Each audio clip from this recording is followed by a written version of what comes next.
इस वक्त हम दरबार अमरापुर टंडो आदम में खड़े हैं। सरजमीन बड़ी मर्दम खेज़ है। किसे पता था कि 6 जुलाई 1887 को हाला के करीब गांव खंडों में पैदा होने वाला ये बच्चा टेयूराम पूरी दुनिया पर छा जाएगा। कहते हैं कि इस कुएं का पानी इतना मीठा और ठंडा होता था कि इसको अमृत धारा कहते थे। इस वक्त हम भगत टेयूराम की वालदा माता कृष्णा की समाधि के पास खड़े हैं। कहते हैं कि तारीख को पाँव होते हैं।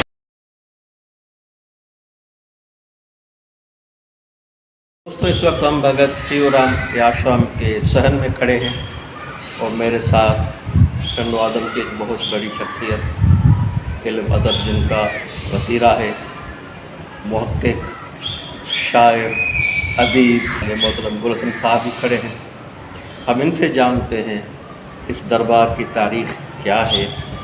हमारी खुशनसीबी है कि हम सिंध के वो सूफ़ी फ़िक्र जिसको प्यार मोहब्बत और अमन का फ़िक्र करते हैं, उसके फैलाव में भगत टेयूराम का किरदार जो है वो उसको बहुत अहम है। हम उसी आस्थान पे खड़े हैं। वो आस्थान जो पहले टंडो आदम शहर से कुछ दूर एक बड़ा रेत का टेला था और ये यहाँ पे दरख्त और परिंदे और ये थे।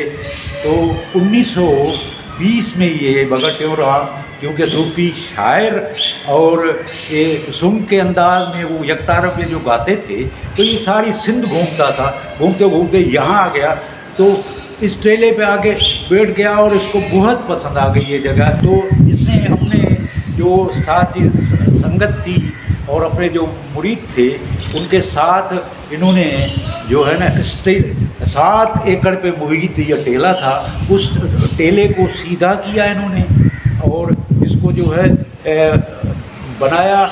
और उस सबसे पहले इन्होंने जो काम किया वो बाहर जो कुआं है इस दरबार के नीचे, वो कुआं खुदवाया था और उस कुएं का इतना पानी मीठा और सेहतमंद था कि लोग वो उसको आब हयात कहने लगे। और फिर तीनों तरफ जो है ना इतनी जगहें और रहने के लिए हाउसेस बनाए। वो जो भी आए तो वो अपने फैमिलीज़ के साथ रहें और ख़ुद भी अपना मकान इधर बनाया था जो रहे। तीनों तरफ तकरीबन वो 60-70 मकान थे जो चारों तरफ। लेकिन ये जनूब की तरफ इसने बिल्कुल खुला छोड़ा कि हवा जो है वो आ जाए और ये परिंदे और दरख्त जो है हरियाली हो, तो ये जनूब की तरफ इन्होंने छोड़ दिया था। अच्छा, इसका इम्पॉर्टेंट जो है, इसने जो पहले जो मेन गेट बनाया था बाहर, जो इस न सिर्फ इस टंडो आदम की जो है शनाख्त है ये दरवाज़ा और ये टॉम्ब इसका, लेकिन ये सारी दुनिया के 60 मुल्कों में अभी भगत टेयूराम के जो आश्रम हैं उनमें उनकी भी निशानी यही दरवाज़े बने हुए हैं।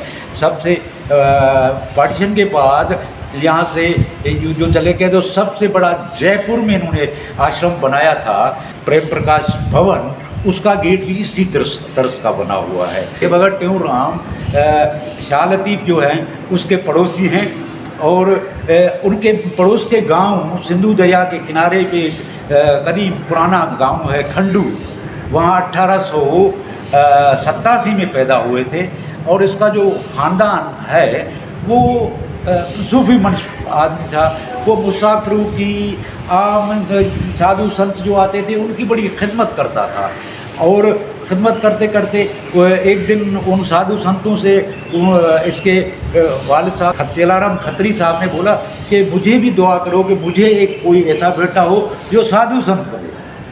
तो उसके बाद ये भगत टेयूराम का जन्म हुआ और वो जो है ना बचपन से ही उनकी खिदमत करता था, जो आते थे साधु संत, बल्कि आम इंसान चरंद परंद की भी इन्होंने खिदमत की और उनके वालिदैन भी ये खिदमत करते रहे। इंसान दोस्ती की जो वो तबलीग करते थे, इंसान की खिदमत करते थे, एहसास बहुत थे। हमारा संसीदे वो बच्चा है, वो बचपन में ही साधु संतों के साथ सारी दिन सिंध घूम रहा था। तो एक दिन वो जब वो साधु संतों ने बोला कि भाई गुरु के बगैर ज्ञान नहीं मिलता। तो उसने सोचा बचपन में 12 साल की उम्र में उसने अपना गुरु जो है आसूराम, वो हाला का था, वो भी सूफी मन था और बड़ा शायर था। उसने उसको गुरु माना और जो है उसका चेला बन गया। और फिर ये शुरू कर दिया इसने कि शायरी भी करनी शुरू कर दी, गाता भी रहता था। अच्छा, सूफी आसूराम साहब जो थे सूफी शायनत शहीद के मुरीद थे। उसकी शायरी में वो ही सूफी शायनत वाला फ़िक्र और ये वही फ़िक्र इसकी भगत टेऊराम की शायरी में भी वही फ़िक्र है। वो फ़िक्र जो शाह सचल और सामी का इंसान दोस्ती, प्यार मोहब्बत और अमन का और सिंध का जो पैगाम है, ये सब उनका फ़िक्र मिला के आज तक सफ़र कर रहा है। और ये आश्रम आज भी प्यार मोहब्बत और अमन की बात कर रहा है। लेकिन वो शुरू से बचपन से ही जो है ना, वो बच्चों के साथ नहीं खेलता था, वो दरवेश टाइप बंदा था। तो वो उसके वालिद साहब के फौत होने के बाद ये जो है ना फिर वो दुकान भी ऐसे ही उसने जो है ना गरीबों में बांट दी। जो गरीब आए बोला तो उसको दे देता था, ऐसे वो दुकान भी ख़त्म हो गई। तो फिर ये अपनी वो संगत के साथ जो आज भी हमारे यहाँ जो सुंग के अंदाज में गाते हैं, तो ऐसे ही सुंग के अंदाज में एक भक्ति राग जो है उसके थ्रू सारी सिंध घूमा। और फिर ये टंडो आदम 1920 में आया यहाँ। इसने जो है ना ऐसे बग़ैर रंग नस्ल मज़हब के इंसान दोस्ती और ख़िदमत की इस दरबार पे इधर जो भी आता था ना, तो सबसे पहले वो इसका ढोढो चटनी मशहूर था कि सबसे पहले उसको खाना खिलाना है, उसके बाद उससे पूछना है कोई हाल क्या है, वो पूछता था। उसी एक कहावत भी हमारे सिंधी में है कि यार टेऊराम जो टिकाण हुआ छा जो बाबा वेठो तो यही टेऊराम है जिसकी सखावत और इंसान दोस्ती इतनी मशहूर हो गई कि लोग इतने आने शुरू हो गए कि यहाँ के जो मंदिर वाले और सेठी लोग थे वो मंदिर वीरान हो गए कि यार सारे लोग इधर आ गए, ये क्या कर रहा है। तो इन्होंने जाके उस वक्त के अंग्रेज़ों को बोला कि भाई ये जो है ना गांधी का बंदा है। तो उस वक्त ये कमिश्नर जो है नवाबशाह में बैठता था, तो वो नवाबशाह का कमिश्नर इधर आया तो इससे पूछा और इसका जो स्वभाव और इसका खुलूस और इसकी वो जो सूफी रंग और नम देख के वो खुद उससे मुतासिर हुआ और उसने इसको 7 एकड़ और 14 घंटे ये जो है सारी, बल्कि इससे नीचे भी ज़मीन है इसके सराउंडिंग में, वो इसको लिख के दे दी। इसको फिर इन्होंने अमरापुर आस्थान का जन्म दिया और ये इसने प्रेम प्रकाश पंथ का नाम दिया। प्रेम प्रकाश का मतलब है कि प्यार की रोशनी से अमन और मोहब्बत का पैगाम फैलाओ। इसका प्रेम प्रकाश पंथ का जो सलाम है ना, वो मिलते हैं इनके जो सेवक, इनके जो है खिदमत गुजार या मुरीद जो हैं, वो सलाम क्या करते हैं, सतनाम साकी।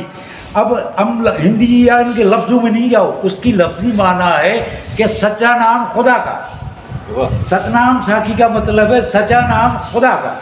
अच्छा, ये तकरीबन 23 साल यहाँ टंडो आदम में रहा और इंसान दोस्ती, भजन और ये जो है शायरी करता रहा, गाता रहा। ये चारों भरे हुए थे। ये जो है ना सब इसने वसीयत की थी कि मैं मर जाऊँ तो मेरी समाधि इधर बनाना। तो ये 1943 ये प्रेम प्रकाश आश्रम एक हैदराबाद में भी था, तो ये कुछ जुड़ने के लिए वहाँ चला गया। तो वहाँ 1943 में जो है ना इसका ये फौत हो गया। तो इसकी डेड बॉडी जो है ना हैदराबाद से लाई गई टंडो आदम में, और टंडो आदम के ये सिटी पुलिस थाना है उसके सामने रखी गई। टंडो आदम के पूरे शहरियों ने उसका दीदार किया। 3 दिन इसके सोग में पूरा शहर बंद रहा।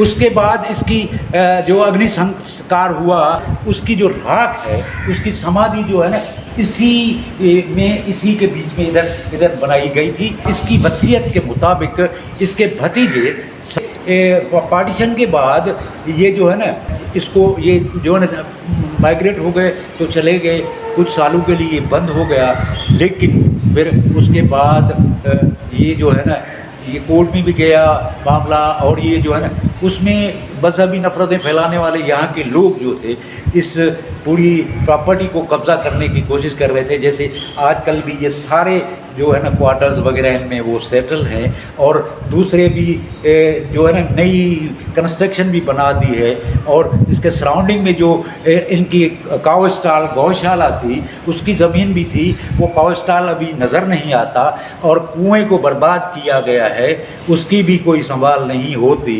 अब ये जो है ना आर्कियोलॉजिकल सकाफती विरसा करार दिया गया है, उसलिए अब इसको कोई भी हाथ नहीं लगा सकता। हालांकि जब कोर्ट ने फैसला दिया था तो इनको तो मेन गेट ये जो इसकी निशानी है उधर से रास्ता मिलना चाहिए, लेकिन अब इसको जो ना बिल्कुल महदूद किया गया है। ये तो सारा असासा सारी ये जो 7 एकड़ पे महीत है ये सारा कुछ उन्हीं को मिलना चाहिए, लेकिन 90 में एजुकेशन पर्पज़ के लिए इनको दिया था। अभी यहाँ एक स्कूल चल रहा है, क्योंकि ये दुनिया में यही तलीम, सेहत, कल्चर, ज़बान पे दुनिया के 60 मुल्कों में भी आश्रम हैं, उनमें आप अभी भी उनके नंबर हैं। आप बात करेंगे तो आपसे सिंधी में बात करेंगे, अदा साईं ख़ुशि आहियो छा कि चङा भला हुकुम कयो असां लाइ छा, वो भी वही तलीम, सेहत और सिंधी ज़बान और सिंधियत पे काम कर रहे हैं, जो यही इसका फ़िक्र है। तो ये फ़िक्र फैलेगा, बढ़ेगा, क्योंकि अमन और प्यार मोहब्बत का पैगाम है, ये रुकने वाला नहीं है।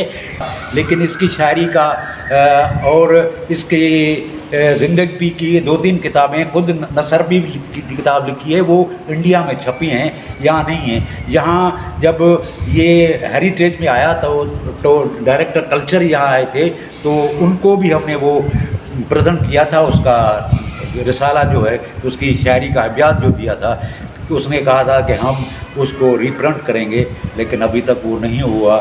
मैं सकाफत काद हुकूमत सिंध को गुजारिश करता हूँ कि इसके कुएँ को जो है रीबिल्ड करें और इसको देखें दोबारा। हालांकि अब बहुत अच्छी सूरत में लेकिन महदूद है, लेकिन इसकी प्रिजर्वेशन और कंजर्वेशन और इसकी देखभाल करना बहुत ज़रूरी है।